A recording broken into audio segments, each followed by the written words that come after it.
అనురాగ రచయిత గర్జించాడు.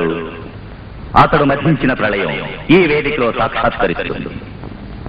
ఇదే అనురాగ దేవత, ప్రేమను ఈలే దేవత. భూతలంపై ప్రేమకు ఓటమేనా అని ఒక వ్యక్తి చింతించాడు.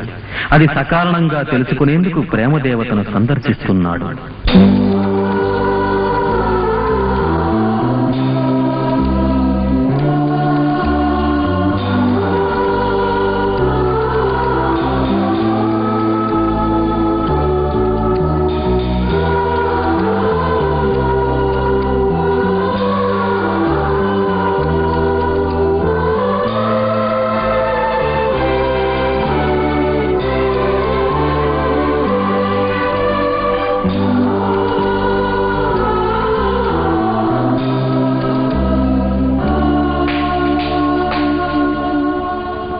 వసంతం కొలువు తీర్చిన వర్ణపుష్పాల నాట్యశాల, యవ్వనం కదలాడు రాత్రివేళ. మధుపాత్ర అతని పెన్నిధి, మగువ వయ్యారం అతని సన్నిధి. అందాలు అవి చిందే గంధాలు, ఈ శృంగారం రస మాధుర్యం, అనురాగం పూచే అరవిందం.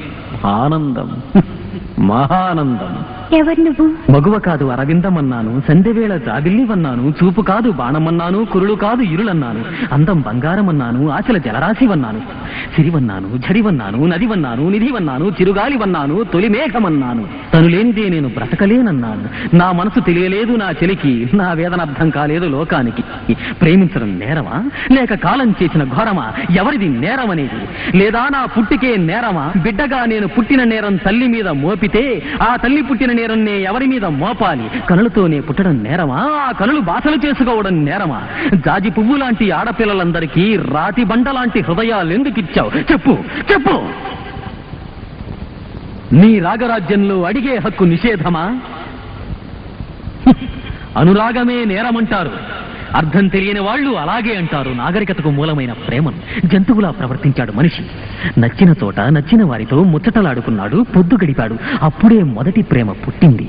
మగవతో ప్రేమ పెంచుకున్నాడు. అప్పుడే నాగరికత పుట్టింది. ఈ వ్యక్తి నాకు మాత్రమే సొంతమన్నాడు, ఈమెనెవ్వరూ తాకకూడదు అన్నాడు. మానవ కులంలో కలహం పెరిగింది. అప్పుడే న్యాయం పుట్టింది. ఇతను ఈమెతో ఈ విధంగా ఉండి తీరాలనే నీతి పుట్టింది. ప్రేమలో కథలు కావ్యాలు పుట్టాయి. ఇల్లాలని, భర్తని, తల్లని, తండ్రిని, అన్న, తమ్ముడు, చెల్లి, తన వాళ్ళని ఈ విధంగా నాగరికతను పెంచిన ప్రేమను నేరమంటున్నారు జ్ఞానం లేని వాళ్ళు. ఈ బంధాలన్నీ ఎంతగా ఎదిగినా ఎందరో ప్రేమికులు ఆత్మహత్యలకై గొంతులకు ఉరితాళ్లు బిగించుకుంటున్నారు. తామరలు పూచే తటాకాలలో ఎందరో ప్రేమికుల శవాలు తేలిపోతున్నాయి. ఎన్నో కోట్ల ప్రేమికులు విధి విషవలయంలో బలైపోతున్నారు. అనురాగం తెలియని నువ్వు రారానివి కావడం వల్ల రాగరాజ్యం అంతటా ప్రేమకు సమాధులు కడుతున్నారు. జాతి, మత, కుల, భాష, దేశమనే భేదాలు తొలగించి మానవత్వాన్ని పెంచిన ప్రేమకు ఇదే బహుమానమా? రాగరాజ్యాన్ని పాలించేదానివా లేక అనురాగాన్ని శిక్షించి బలి తీసుకునేదానివా? నీ విచిత్ర గమనంలో రోమియో జూలియట్, దేవదాసు పార్వతి, అనార్కలి సలీం, లైలా మజ్ను, నేడు మేము, రేపు ఇంకెందరో.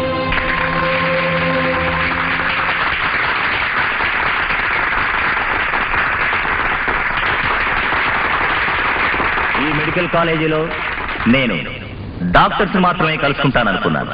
బదులుగా కవులను, భావుకులను చూసి సంతోషిస్తున్నాను. సీతాకోకచిలుక పిక్చర్ చూసుంటాను. వేరు వేరు జాతులలో అనురాగం జనించినప్పుడు జాతికి విలువ పోయింది. వేరు వేరు మతాలలో అనురాగం జనించినప్పుడు మతానికి విలువ పోయింది. ఈ విధంగా జాతి, మత, కుల, భాష, దేశ, ధనిక పేదలని ఊగిసలాడే ఈ లోకంలో మనుషుల్ని ఒకటిగా చేసే ప్రేమ కూడా ఒక విధంగా సంస్కరణే. అనురాగా నొప్పుకుందాం, ప్రేమికుల్ని బ్రతికిద్దాం. జంతువుల్లా తిరిగే మనుషుల్లో నాగరికతను పెంచింది ప్రేమే. నాగరికతకు ప్రతిరూపమైన ప్రేమను కొత్త కోణంలో ఊహించిన రాజా వేదికను అలంకరించాలి.